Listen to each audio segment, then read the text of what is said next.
What if the thing you trust most to protect you fails the moment you need it most? Most people spend their lives preparing for the wrong disaster. They save money. They buy assets. Some buy gold. And deep down, they believe that if life ever gets ugly enough, those things will stand between them and ruin. But that belief depends on one dangerous assumption: that the system will still be there when you need to make the trade. That food will still move. That medicine will still exist. That power will still flow. That someone, somewhere, will still be willing to exchange what you have for what you need. But real collapse is not just when money loses value. Real collapse is when the machinery of everyday life begins to fracture. Quietly. Then all at once. And in that moment, the question is no longer, what do you own? The question becomes, what can you do? Who can you trust? What can your life still produce when the system stops producing for you? This video is about to challenge one of the deepest assumptions of modern financial security. Because gold may protect you from monetary failure, but it will not protect you from systemic failure. And once you understand the difference, you will never look at wealth, retirement, security, or preparedness the same way again. There is a reason this truth feels uncomfortable. Because modern life trains you to believe that security is something you can store in an account, in a portfolio, in a retirement fund, in a safe, and for most of your life. That illusion works as long as trucks keep arriving, as long as pharmacies stay stocked, as long as the grid stays up, as long as the people around you still trust the system enough to keep participating in it. But imagine this. You did everything right. You were disciplined, cautious, smarter than most. You saw inflation coming, while others trusted paper promises. You converted part of your savings into gold. Real gold. Physical. Hidden. Untouchable by banks or currency debasement. For years, that decision made you feel wise. Then the crisis deepened. Prices surged. Shelves thinned out. Rolling blackouts became normal. Medicine became harder to find. Then someone in your family gets sick. Not someday. Now. You hear about a man who may still have antibiotics. You find him. You offer gold. And he looks at you, almost with pity. What am I supposed to do with that? I need fuel. I need medicine. I need someone who can repair a generator. Gold doesn't solve my problem. And just like that, the story changes. Not because gold became worthless, but because the world around it stopped functioning in the way your plan depended on. That is where we begin. Because if wealth depends on a system to become useful, then the real question is no longer what holds value. The real question is, what still works when the system doesn't? Here is the first mistake almost everyone makes when they think about security. They confuse stored value with survival capacity. Gold is powerful. It is ancient. It is trusted. But gold is not food. It is not medicine. It is not heat in the winter. It is not a repaired roof, a working generator, or a neighbor who shows up when things go wrong. Gold is not life. Gold is a claim on life. And a claim only works if someone on the other side is still able and willing to honor it. That is the part modern people rarely think about. We live inside systems so vast, so efficient, and so invisible that we mistake their constant presence for the laws of nature. We assume the shelves will refill. We assume the pharmacy will restock. We assume the lights will come back on. We assume that if we have something valuable, there will always be a functioning bridge between the asset and the need. Most of the time, that assumption works. Until it doesn't. Marcus Aurelius wrote, "You have power over your mind, not outside events." Most people hear that as emotional advice. It is also a warning. Because the modern mind is trained to anchor its security in outside events, stable markets, reliable logistics, functioning institutions, cheap energy, stocked shelves, predictable systems. But none of those things are truly under your control. You benefit from them. You live inside them. You may even thrive because of them. But you do not command them. And when a person bases his peace on what he does not control, his peace is borrowed.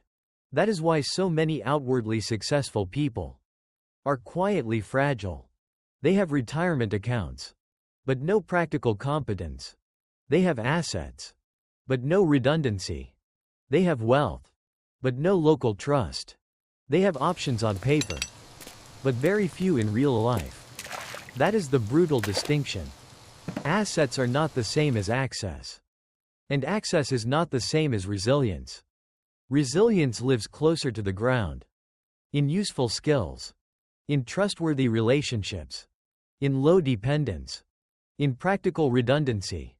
In the ability to endure friction without breaking. So the first shift this video asks you to make is this. Do not ask only, what holds value? Ask the deeper question. What continues to function? When value can no longer move freely through the system. What makes gold usable? Is not gold. It is the world around gold. Most people live inside what I would call the exchange assumption. The exchange assumption is the silent belief that whatever form of value you hold today can always be converted tomorrow into whatever form of value you need. Your time becomes money. Money becomes goods. Goods become comfort, stability, health, and survival. Simple, efficient, elegant. It is the logic of modern civilization. You do not need to grow food because you can buy it. You do not need to make medicine because you can access it. You do not need to know your neighbors because institutions mediate exchange for you. And that is exactly why the system feels permanent. But it is not permanent. It is an arrangement. And arrangements can fracture. Most people imagine collapse as a monetary event. Inflation rises. Currency weakens. Savings erode. But a true systemic fracture goes deeper. It is not just that money fails. It is that the channels that convert value into life begin to seize. Supply chains slow. Fuel becomes inconsistent. Parts stop arriving. Distribution gets chaotic. Trust thins out. People hoard. Institutions delay. And suddenly, the question is no longer, how much is this worth? The question becomes, can this still move? Can food still move? Can medicine still move? Can energy still move? Can trust still move? Because when movement breaks, exchange becomes distorted. And when exchange becomes distorted, value no longer behaves the way it did on paper. That is why collapse feels so psychologically violent. Not because every asset instantly goes to zero, but because the bridge between ownership and use begins to crack. That is what most people never prepare for. They prepare for price changes. They do not prepare for access failure. But access failure is what hurts first. And once you see that, a deeper question emerges. If modern security depends on smooth exchange, then what kind of life suffers less? When that smoothness begins to disappear, if gold is only a claim, and exchange is fragile, then what actually keeps a person safe? Not comfortable. Not impressed. Safe. This is where most people expect a product. A better asset. A stronger hedge. A smarter portfolio. But the real answer is harder than that. Because what actually keeps you safe is not primarily a thing you own. It is a structure you build. And that structure has very little to do with status. And everything to do with capacity. The good life is not built on maximum efficiency. It is built on survivable dependence. A life where your dependencies are not so absolute, so brittle, so total, That one interruption sends panic through everything. What does that look like? 5 things. First, useful skills. A person with useful skills carries value inside himself. He can repair. He can improvise. He can grow. He can organize. He can endure inconvenience without emotional collapse. As people age, what frightens them is not only financial decline. It is dependency. Useful skills reduce that dependency. Second, local trust. A neighbor matters. A mechanic matters. A nurse matters. A friend who answers the phone matters. Community is not sentimental. It is infrastructure. What actually keeps you safe is not just what you can do alone. It is what your life can do through relationships of trust. Third, lower dependence on complex systems. The more layers of modern complexity you require just to remain stable, the more invisible points of failure your life contains. A stoic mindset asks a hard question. What in my life has become necessary that should never have become necessary? That question exposes hidden weakness fast. Fourth, low debt and low fixed pressure. Debt is not only a financial issue. It is a resilience issue. A person with lower fixed pressure can adapt faster, can say no faster, can absorb shocks longer. Paper strength often matters less than room to breathe. Fifth, the ability to produce, not just consume. Food, repair, care, order, useful labor. A person who only knows how to consume through systems is permanently vulnerable to those systems. A person who can still produce something of value is never entirely empty-handed. So this is the reframe. What keeps you safe is not one brilliant hedge. It is a life that is harder to destabilize. A life with fewer brittle dependencies. A life with more useful capacity. A life with more trust nearby. A life with more practical redundancy. A life that breaks slower. If the structure of resilience is so clear, why do so few people build their lives around it? Because the modern world rewards what is visible, profitable, and immediate. And the things that make a life resilient are often none of those. They are slow, quiet, difficult to display, and worst of all, they do not give you the emotional rush of feeling prepared overnight. That is the trap. Most people do not approach resilience as a way of life. They approach it as a shopping problem. What should I buy? What should I hold? What should I store? The mind loves this approach because it is fast and measurable. You can buy gold in an afternoon. You can order emergency gear in an hour. You can fill a room with supplies and feel different by tonight. And sometimes that is useful. But there is a dangerous substitution hiding inside it. Buying begins to impersonate building. That is where many intelligent people get stuck. They mistake acquisition for resilience. But resilience is not what you have sitting in a room. Resilience is what your life can still do when conditions turn against it. A man can own tools and still be helpless. A woman can own land and still be dependent.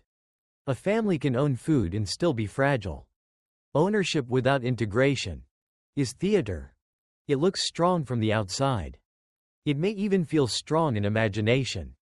But under pressure, it often reveals itself to be disconnected, unpracticed, and shallow. And there is another reason. Almost nobody builds this way. The timeline is offensive to the modern mind. A portfolio can be adjusted this quarter. A resilient life? That takes longer. Learning to repair takes time. Learning to grow takes time. Reducing debt takes time.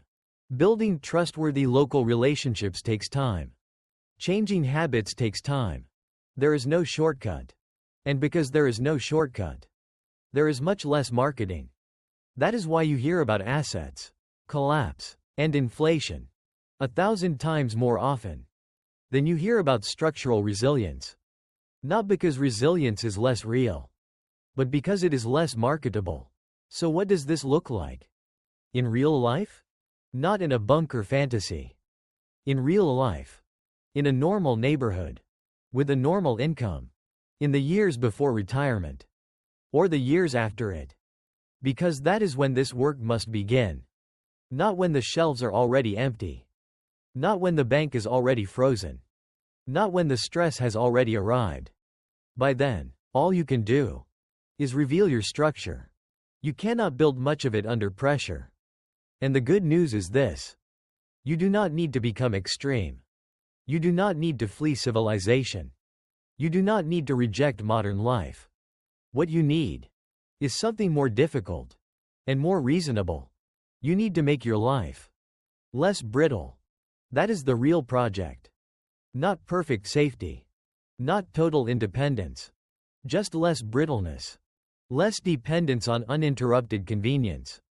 Less dependence on every system working flawlessly at once. Less dependence on external systems. For every need, every day, without interruption. The Stoics did not teach paranoia. They taught preparation without panic. They taught voluntary friction. To do some hard things on purpose. While life is still easy. That is exactly the right frame here. Because the goal is not to live in fear of collapse. The goal is to build a life that is less easily shaken. For most people, that starts in 5 practical ways. 1. Reduce the number of things that must go right. How many systems must keep functioning perfectly for your household to feel okay? Every unnecessary dependency is a future pressure point. 2. Build useful competence into daily life. Can you fix basic things? Can you store essentials intelligently? Can you handle small disruptions calmly? You do not need to become a survivalist. But you do need to become less helpless. 3. Turn proximity into trust. No names. Create goodwill. Become useful. Show up. Trust compounds slowly. Like almost everything that matters. 4. Lower the cost of your life. Before life lowers it for you. A life with high fixed pressure is a fragile life, even if it looks successful. Bring the cost of your life down below the level of your fear. Not through self-punishment. Through intelligent simplification. 5. Shift from storing only claims to building living capacity. Can your household produce calm? Can it produce meals, care, repair, order, continuity? That is the real hedge. And unlike gold, it does not depend entirely on a counterparty. It is useful because it already lives in the structure of your life. And this is the deeper point. None of this is only about catastrophe. It is also about peace. Because a person with some skill, some slack, some trust, some simplicity, and some productive capacity experiences ordinary life differently. He becomes harder to destabilize. Not invulnerable. Just harder to shake. And that is a much more realistic goal. By now, you've probably realized this video was never really about gold. Gold was just the entry point. What this is really about is a question that starts to matter more. The older you get, what is actually going to hold your life together? When things stop working the way they used to? Because after 30, and especially after 40, you begin to see life differently. You start thinking less about excitement and more about stability. Less about upside and more about what could go wrong. Less about looking successful and more about whether your life is actually built to withstand pressure.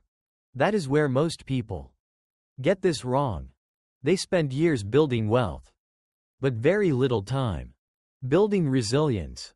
They prepare for retirement, but not dependency. They insure their assets, but not their way of life.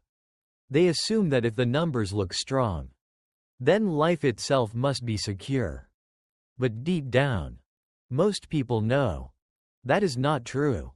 Because the older you get, the more you understand that real fear is not just losing money. It's losing flexibility. It's losing health. It's losing time. It's losing the ability to adapt. It's waking up one day and realizing your entire sense of safety was built on systems you never controlled. That is why the real hedge is bigger than any asset. It is the ability to remain steady when life becomes less convenient, to be useful when conditions get harder, to have people you trust, to need less, to carry more of your security inside your character, your habits, your skills, and the structure of your daily life. That is real wealth. Not the kind you flash. The kind that still works when the world gets unstable. So if this channel speaks to you, don't subscribe for entertainment. Subscribe as a decision to train your mind, to sharpen your judgment, to build the kind of life that bends without breaking, to join a community of people who are not sleepwalking through comfort, but preparing themselves to live with strength, clarity, and discipline in an uncertain world. Because in the end, the question is not whether you own enough. The question is, have you become the kind of person who can still stand when life stops being easy? If this video stayed with you, tell me in the comments, what is one part of your life you know you need to make stronger before life forces you to?